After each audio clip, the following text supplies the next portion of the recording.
गोंदिया जिल्हा परिषदेत पुढच्या 2.5 वर्षाकरता आज सभापती पदाच्या निवडणूक पार पडल्या। तर गोंदिया जिल्हा परिषदेत भाजप आणि राष्ट्रवादी काँग्रेस पक्षाची सत्ता असताना सुद्धा सभापती पदाच्या निवडणुकीत आज भाजपनं राष्ट्रवादी काँग्रेस पक्षाला एकही जागा दिली नाही। तर आज पार पडलेल्या 4 सभापती पदाच्या निवडणुकीत भारतीय जनता पक्षाचे डॉ. लक्ष्मण भगत यांची बांधकाम सभापतीपदी निवड झाली। तर महिला बालक कल्याणपदी पौर्णिमा ढेंगे, तर समाज कल्याण सभापती रजनीताई कुंभारे, तर कृषी आणि पशुसंवर्धन सभापती म्हणून दीपा चंदनरिकापुरे यांची निवड करण्यात आली आहे।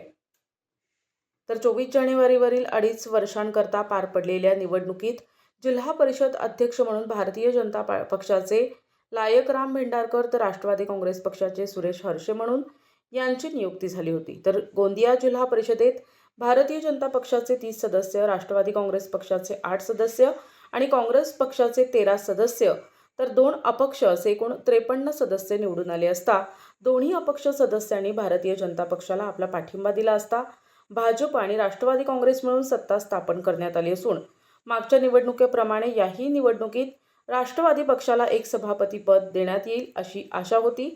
मात्र राष्ट्रवादी काँग्रेस पक्षाच्या पदरी निराशा पडली, त्यामुळे येत्या नगर परिषद निवडणुकीत महायुतीमध्ये फूट पाहायला मिळू शकते। जनता पार्टी युतीच्या उमेदवार म्हणून मी निवडून आलो। 39 मते मला मिळालेले आहेत आणि त्यांना सगळ्यांना 39 मते दिल्याबद्दल त्यांना धन्यवाद देतो आणि त्यांचे जे कामं उरलेले आहेत बाकी ते कामं पूर्ण करण्यासाठी मी तत्पर तयार राहीन आणि आपल्या माध्यमातून अनेक कामं त्यांचे होतील। आणखी एक विषय असा आहे की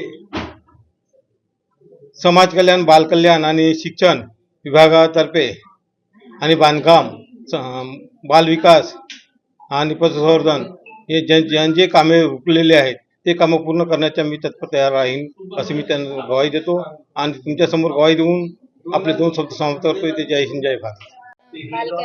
बाल महिला कल्याण यापदी माझी निवड झालेली आहे।